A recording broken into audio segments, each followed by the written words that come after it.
Yun nga, sobrang excited kasi kumbaga dream come true para sa akin to. Ako, bibigay ko lang talaga lahat kasi nandito na ako eh. Yung opportunity na binigay sa akin, hindi ko nabibitawan.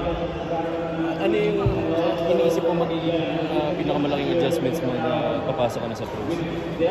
Siyempre ako, alam ko sa sarili ko marami pa dapat ako adjustment and kailangan pa learnings, pero willing naman ako to accept kung ano yung ituturo nila and then kung ano yung mga sistema na ibibigay ng coach sa akin. Very impressive yung combine mo eh.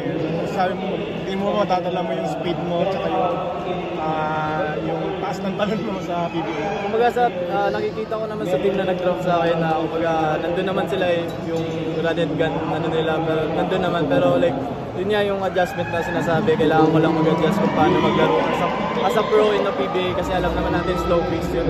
So kumbaga kailangan ko lang isakto yung timing ko kung paano ko gagamitin yung bilis ko. Ano masasabi mo sa prospect ako? Playing one of the best guards of the PBA sa yeah, sobrang thankful yun nga kasi isa yun sa iniidolo ko din nung sa PBA na siya. Sobrang blessed kasi nakasama ko na siya na dati pinapanood ko lang sa PBA. So ako sobrang excited. Ayun, kahapon di ba, nagkaroon ng trade, napunta si Christian Staranio at saka si Pringles sa doon makakalaro mo mga two of the talented players. Sobrang laking tulong sa akin kasi yun nga, mag-guide nila ako eh. Kumbaga, marami na silang experience ng PBA.